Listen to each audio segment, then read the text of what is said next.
Welcome to IBTV. Bhadradri జిల్లా సారపాకలో రోడ్డుపై గుంతలు పెరగడంతో ప్రజలు, వాహనదారులు ఇబ్బందులు పడుతున్నారు. దీనికి నిరసనగా సిపిఎం ఆధ్వర్యంలో రోడ్డుపై వరి నాటు వేసి విరుచుకుపడ్డారు. గోతుల వల్ల ప్రమాదాలు జరుగుతున్నాయని పేర్కొని అధికారులు వెంటనే చర్యలు తీసుకోవాలని డిమాండ్ చేశారు.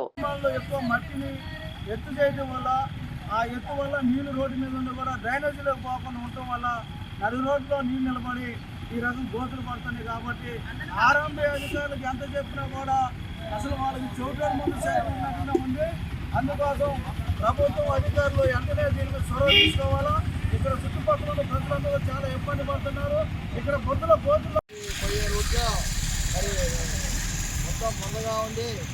వాహనాలు ఎగుడుగా ప్లస్ బైక్ నుంచి పెద్దవాళ్ళు పడిపోతారు కింద. దయచేసి ఈ రోడ్లు బాగు చేసే మార్గం చేయాలని కోరుకుంటున్నాము. వ్యాపారస్తులకు కూడా చాలా ఇబ్బందిగా ఉంది. మొత్తం వాళ్ళు వెహికల్స్తో గుడికి రావడం జరుగుతుంది. దయచేసి ఈ రోడ్డు బాగు చేసే మార్గం చేస్తే మాకు కూడా సంతోషంగా ఉంటుంది. మరి ముసలోళ్ళు, పెద్దోళ్ళు, వయసు కుర్రోళ్ళు సైకిల్ మీద పైన, బండ్ల మీద పైన కిందపడడం జరుగుతుంది. వాళ్ళకి దెబ్బలు తగలడం జరుగుతుంది. కాబట్టి దీన్ని కొద్దిగా తొందరగా లైన్ చేసే అవకాశం చేస్తే అందరికీ బాగుంటుంది. సంతోషం. దీన్ని కొద్దిగా బాగు